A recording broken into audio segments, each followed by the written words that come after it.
Yun ang script ng Malacanang. Ang script nila, ipakulong si Saldico, di ba?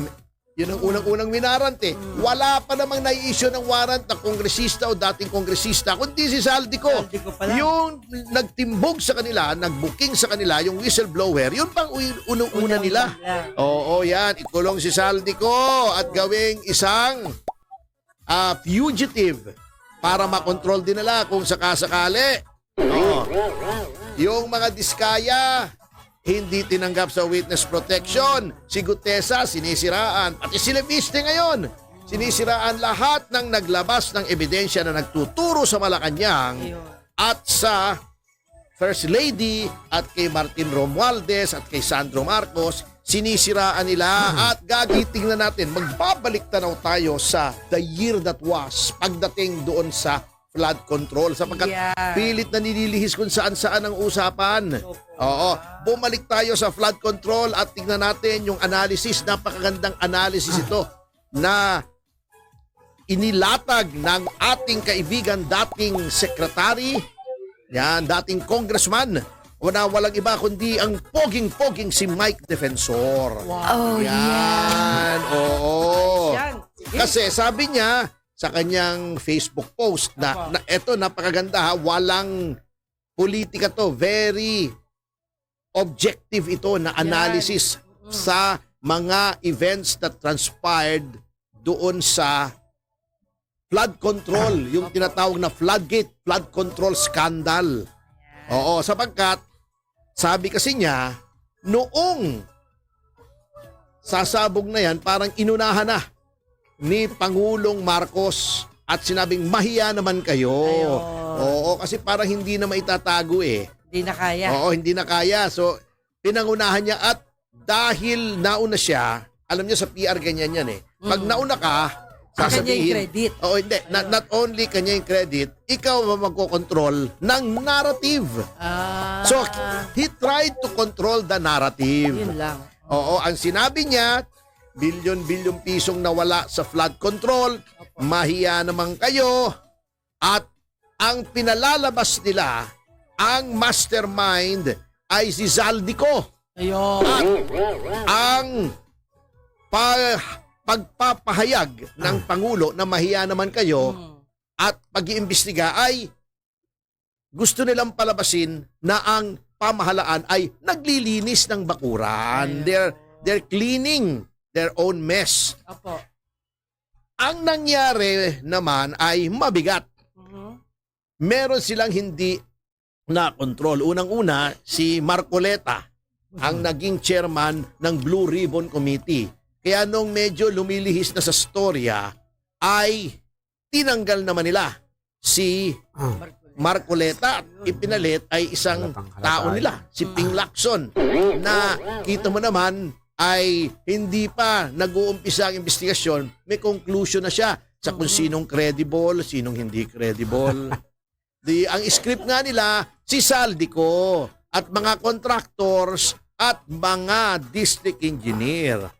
Ang problema ay mayroong mga lumabas na hindi na nila nakontrol. Ang problema, kinanta sila ni Saldico. Na nasira yung kanilang script. Unang-una. Nag-leak na. Unang-una nagsira sa script si Curdy at Sara Diskaya. Opo. Okay.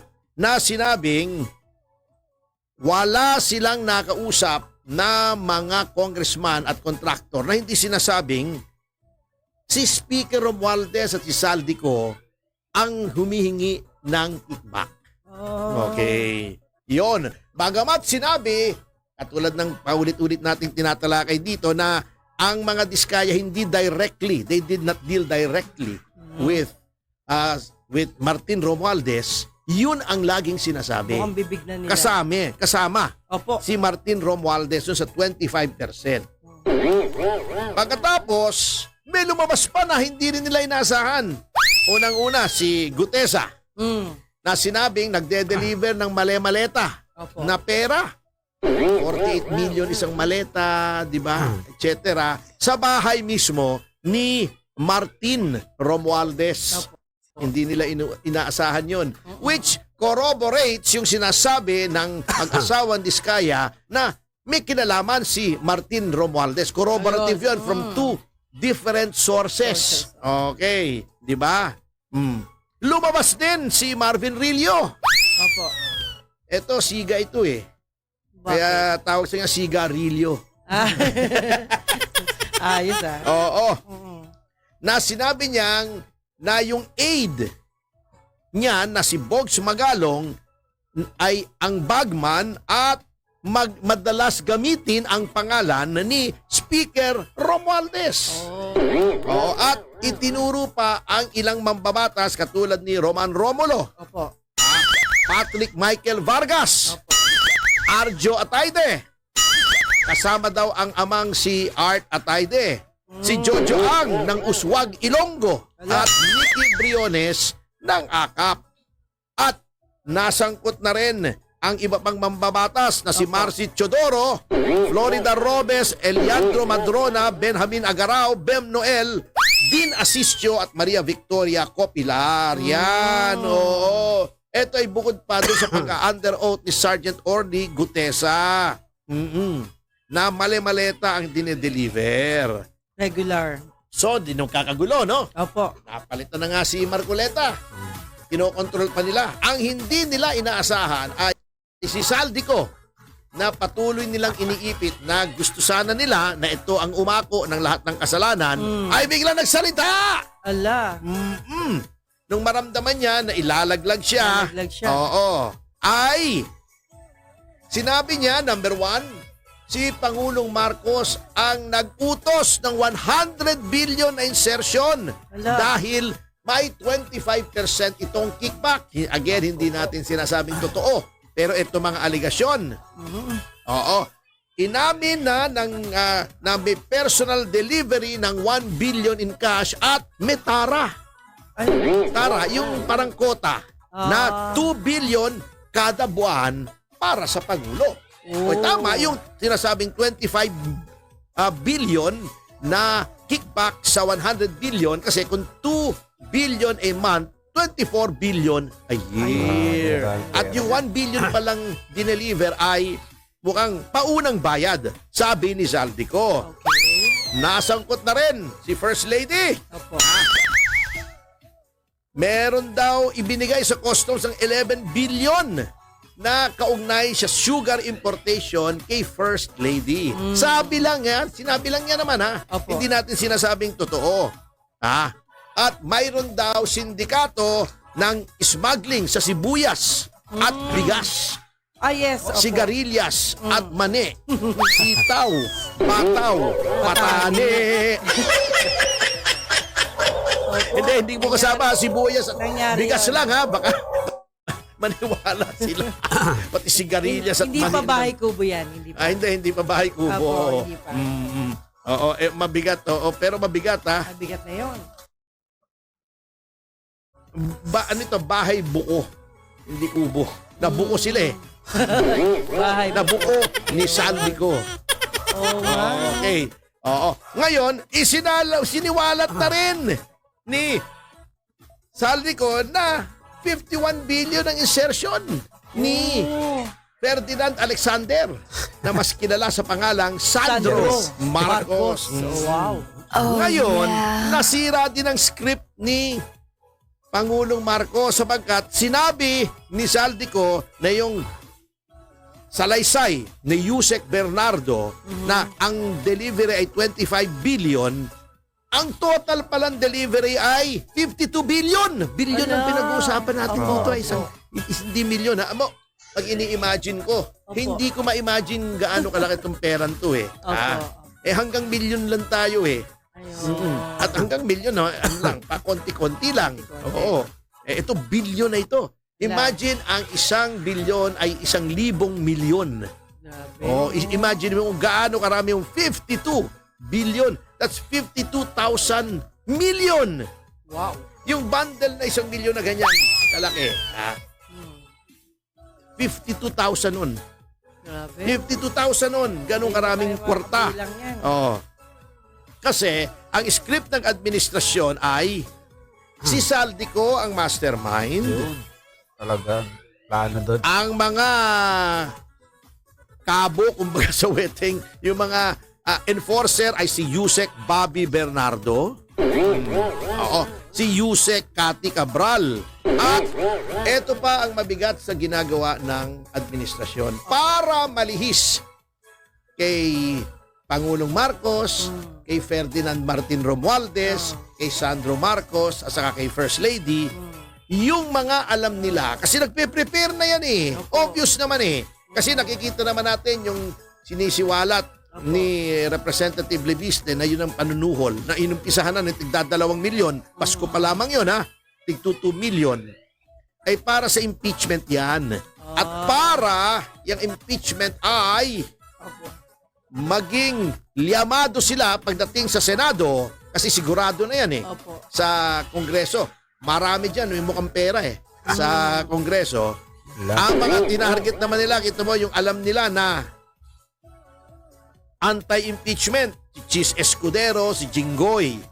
At dinawit pa nila yung mga iba para hindi halata. Si Bong Revilla, si Nancy Binay, pati Grabe, si Grace Po. Di ba?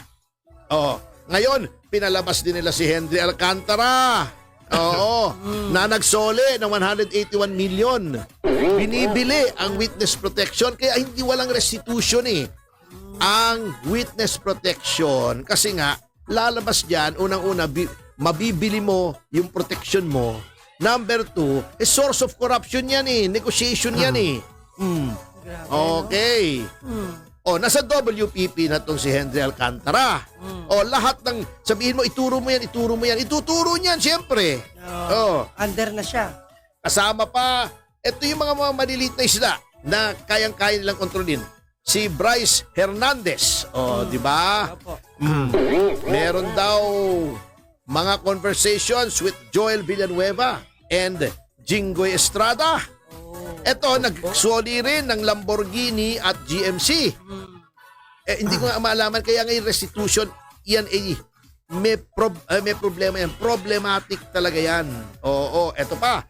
Yung mga maliliit na kaya nilang kontrolin, kaya nilang takutin. Si Engineer JP Mendoza. Yun ang script ng Malacanang. Ang script nila, ipakulong si Saldico, di ba? Yun ang unang-unang winarant eh. Wala pa namang nai-issue ng warrant na kongresista o dating kongresista, kundi si Saldico. Saldico pa lang. Yung nagtimbog sa kanila, nagbuking sa kanila, yung whistleblower, yun pang unang-una nila. Yan. Ikulong si Saldico at gawing isang fugitive para makontrol din nila kung sakasakali. Yung mga diskaya, hindi tinanggap sa witness protection. Si Gutesa, sinisiraan. At si Leviste ngayon, sinisiraan lahat ng naglabas ng ebidensya na nagtuturo sa Malacanang at sa First Lady at kay Martin Romualdez at kay Sandro Marcos. Sinisiraan nila at gagamitin nila yung mga kontrolado nila ng mga natatakot nila, na-intimidate nila mga witnesses katulad ni Hernandez, Bernardo, etc. Ayun nga, pinatay na nga namatay na si Yusek Cabral. Di malaman kung nagpakamatay, pinatay, di ba? Ngayon, sa gitna ng lahat ng yan, mukhang tuloy-tuloy ang impeachment eh. Kasi yun nga sinasabi ni Representative Leviste na 10 billion ang itinaas si MOOE. Ano yun, di ba? Maliwanag ng panuhol yun eh. Di ba? Oh my God. Maintenance, operating, and other expenses. Bawat congressman meron yan. Di ba? Pambayad ng mga consultants. Madaling kalikutin yan eh. Internal pa lang yan ha. Puwera pa yung mga insertions na hanggang ngayon may insertions din. Di ba? Tinalakay na natin yan. Yan ang mahirap eh. At kita naman natin, hindi lamang ang administrasyon but the supposedly independent na ICI, ganyan din patungo. Kumpas din na Malacanang, may nakapansin nga eh na bakit daw bago magrekomenda ng prosecution ang ICI, ina-announce muna ng presidente. Akala ko ba independent? Ibig sabihin, alam mo. At bakit ang ombudsman ang kumukontra sa mga nagbibigay ng ebidensya katulad ni Leviste? Opo. Hindi ba papel ng ombudsman ay pag may binigay sa ebidensya, i-validate mo? Pag-aralan mo. Hindi i-criticize yung nagbibigay ng ebidensya. Kailan pa naging politicize ang ombudsman na hinuhusgahan nila? Ngayon lang. Ngayon lang, iyan ang sinasabi ko na binaboy na naman nila yung matibay na institusyon na yan. Yung ombudsman, nilagay nila, tuta nila. Opo. Yan ang mabigat. Oh. Grabe. So yan ang problema nating lahat ngayon. Iyang pinupush, dalawa yan, pinupush yung narrative nila na walang kinalaman si Marcos. Opo. Ha? Number 2. Yung impeachment ay itutuloy nila yan. Yan ang mabigat na sitwasyon natin. Pipilitin nilang ituloy yun. Dahil alam nilang pag nanalo si Sara, may kalalagyan silang lahat. Kaya yan ang Budget dapat yan. ingatan natin. Siyempre, at nakita na natin, ayan na naman, balik na naman ang insertions, balik na naman ang allocables. At sinabi na natin kung sino top 10, pero lahat halos yan meron. Ala. Dahil yan ang panunuhol nila, yung allocables. Kaya nga allocables, hindi pa allocated. Allocables pa lang. Na pwede Future pa lang. tense. Future yan. Future. Pag pipirma ka, saka ibibigay sa iyo yan. Okay. Ayaw mo pumirma, wala ka. Wala kang unappropriated allocations. Okay. Yan. Diba, ginawa rin nila kina Leviste. Yes. Sinabi, eto yung incentive mo sa distrito mo. Huwag ka na lang magulo. Ayun. Yan ang mabigat. Bago, anong ginagawa nitong mga Marcos? Ang inaanunsyo nila. Puro pagpapakyut na wala naman.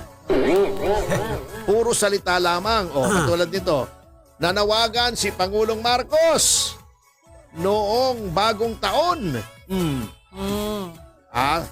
Tayo daw ay magkaisa.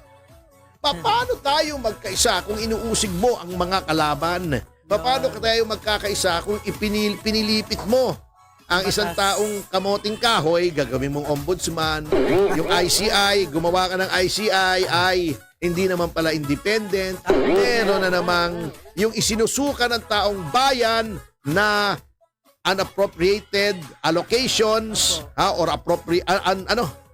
yung UA mo ay nandyan pa rin, mga insertions andyan pa rin. Hindi mo pa rin binabalik yung 60 billion ng PhilHealth. Di ba sabi ibalik? Kukunin mo sa 2026 budget, kinuha mo na. Kinuha mo, ibalik mo, hindi sinasabing kunin mo sa iba. Paano tayong magiging unified yan? Patuloy mong pinapa-impeach si Vice President Sara Duterte dahil mas sikat sa'yo. Kaya walang naniniwala sa'yo, pare ko sasabihin pa niya, we will achieve more if we remain united. Let us continue to work for a better and more humane new Philippines. Anong you're working for a better or more humane Philippines? Or working for more kurakot para sa mga kaalyado mo? Walang maniniwala sa'yo dyan. BS yan. Magdisiplina daw. Disiplina wala nga kayong fiscal discipline. Ayan na naman yung mga insertion mo. Paano magkakaroon ng shared commitment to progress na sinasabi mo? Hindi nga tayo asenso, puro nakaw ang ginagawa ninyo. Anong achievements? Yun puro ghost project achievement ba yun? Ghost Project Award. Dating naman puro puro salita. Di ba? Kaya walang naniniwala. Yes. Bago sasabihin pa nitong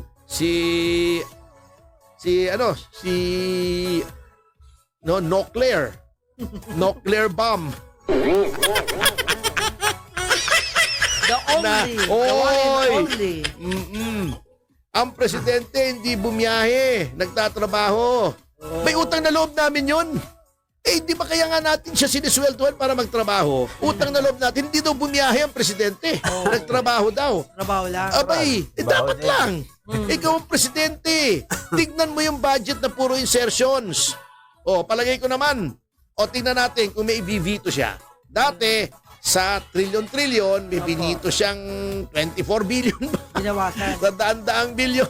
A drop in the bucket. O, ngayon, tingnan natin kung bibibito siya. Tingnan natin kung talagang binasa niya. Tingnan natin kung yung mga insertions itatanggalin niya sa mga kaalyado niya. O, ay nako. Tayo'y pinagbobola pa. Kaya walang naniniwala sa inyo. You are insulting our intelligence. Na, binigyan din pa na, hindi pumunta sa Baguio ang Pangulo. Eh, ang kapal mo naman, naghihirap ang taong bayan, pupunta ka pang Baguio. Masyal ka pa. Nagtatrabaho daw. Dapat lang. Utang na loob natin sa bagay. Ano ba naman, di ba? Masyado naman tayong umaasa, di ba? Hinalal na nga natin presidente, gusto natin magtrabaho pa. Sobra naman tayo, no? Nanalo na nga eh. Ay, nako.